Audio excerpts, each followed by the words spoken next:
अभी चंद दिन पहले की बात है, मैं अभी ऑफिस पहुंचा ही था तो मुझे एक क्लाइंट है, उनके सीईओ की कॉल आती है कि सर वो टैक्स के कुछ लोग हमारे बैंक पहुंचे हुए हैं और वो कहते हैं 40 लाख रुपए का टैक्स हमने आपके अकाउंट से विड्रॉ करना है।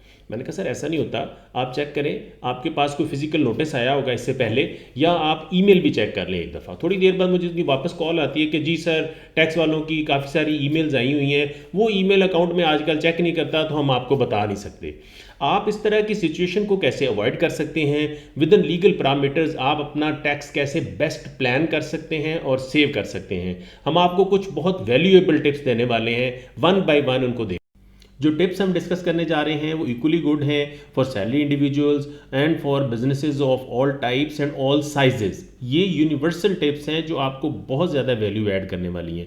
सबसे पहले आप अपने टैक्स अथॉरिटी के पोर्टल के ऊपर अपने प्रोफाइल को हमेशा अपडेट रखिए।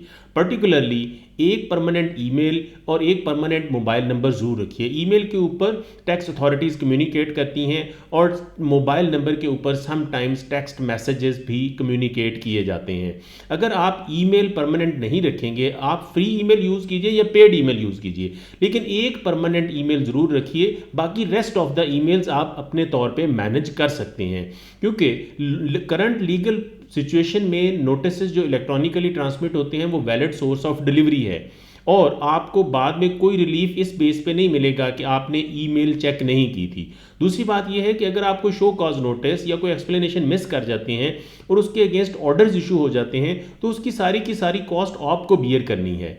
तो इससे बेहतर है कि आप ऑर्डर्स को बाद में एपेलेट फॉरम्स के ऊपर चैलेंज करें। आप अपने नोटिस को, एक्सप्लेनेशंस को टाइमली मॉनिटर करें और आप उनको अकॉर्डिंगली रिप्लाई करें। Never ignore a tax notice how immaterial it seems to you, एक बहुत शानदार टिप है। याद रखिए globally self assessment schemes prevail करती हैं और टैक्स अथॉरिटीज़ के पास बहुत थोड़ा रूम होता है to probe into the affairs of the businesses और सैलरीड इंडिविजुअल्स। तो आपने अपने टैक्स की जो प्रोफाइल है उसको अपडेट रखना है। कोई नोटिस आ जाता है तो उसको बहुत माइन्यूटली मॉनिटर करना है।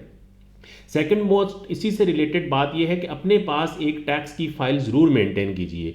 उसमें आप अपनी सारी टैक्स की आईटीआर्स फाइल कीजिए, नोटिस रखिए, रिप्लाईज, डिसीजंस और जो कॉरेस्पॉन्डेंस आपकी कंसल्टेंट या डिपार्टमेंट के साथ होती है आप उसके अंदर मेंटेन ज़रूर कीजिए।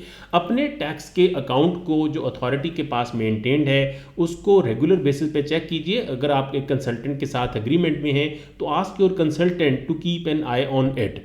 Try to reply the notices issued from the authorities on top priority basis after detailed working, but not delay it for the last days। आखिरी दिनों में जाके हम हैज़र्ड काम करते हैं और हम बहुत सारी इंपॉर्टेंट इन्फॉर्मेशन या वर्किंग उसके अंदर से मिस कर जाते हैं। Third most important tip is कि filing of I T Rs by yourself is a very tricky question. अगर आप हाईली एक्सपर्ट हैं इस फील्ड में तो डू फाइल योर रिटर्न, लेकिन अगर आपको ज़रा सा भी रिस्क फील होता है तो always higher a consultant. Cost benefit analysis आज की डेट में कीजिए लेकिन फ्यूचर के बेनिफिट में कीजिए। Spend a reasonable amount of money, don't spend extra.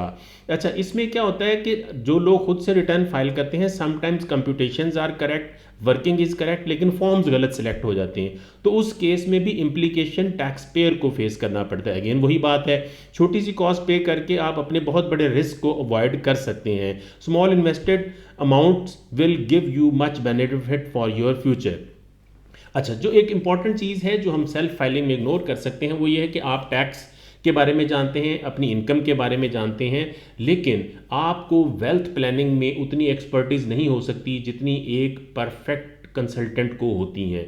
तो कोशिश कीजिए कि अपनी वेल्थ प्लानिंग को भी फोकस कीजिए। देखिए, इनकम टैक्स एक ईयरली कॉस्ट है जो आप एक साल इनकर करेंगे। वो अगर आपने कभी थोड़ा सा ज़्यादा भी दे दिया तब भी मैनेज हो जाएगा, लेकिन अगर आपकी वेल्थ प्लानिंग में इशू रह गया तो वो ईयर्स टू कम में आपको बहुत ज़्यादा डिस्टर्ब करेगा। ठीक है, वेल्थ ने आपके साथ हमेशा की ज़िंदगी में चलना है और टैक्स आपकी ईयरली कॉस्ट है।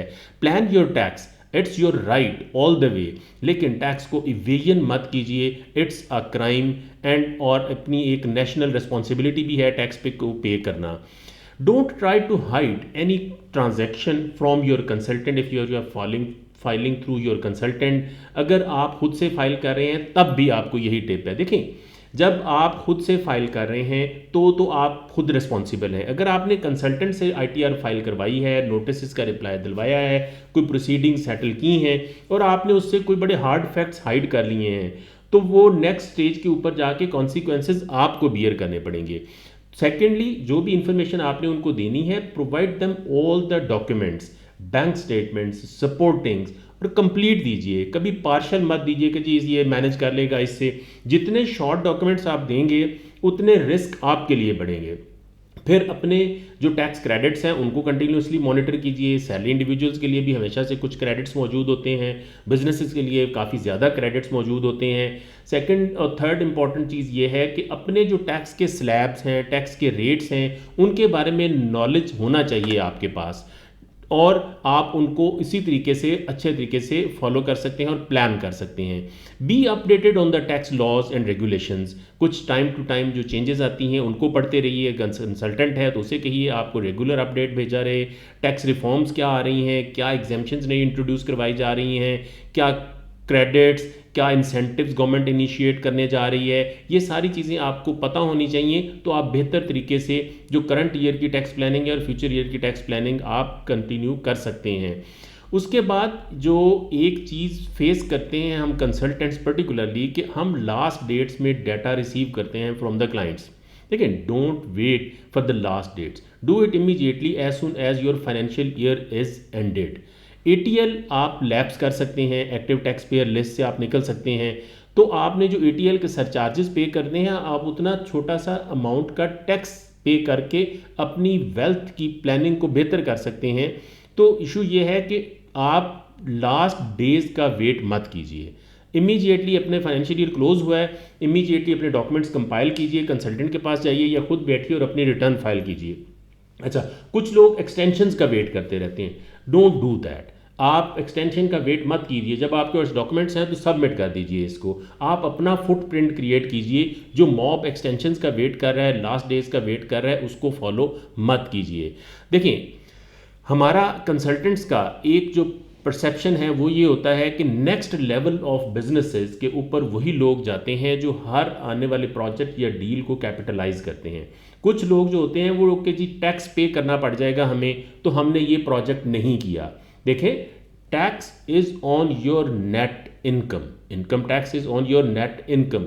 कोई भी बंदा आपसे इनकम टैक्स नहीं ले सकता जब तक कि आपकी नेट इनकम नहीं है।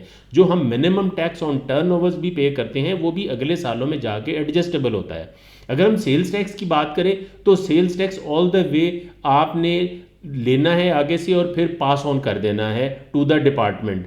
तो जो लोग नेक्स्ट लेवल ऑफ बिजनेस या नेक्स्ट लेवल ऑफ सैलरी जाना चाहते हैं वो छोटी सी अमाउंट के टैक्स पे करने से हेजिटेट नहीं करते। Thank you very much.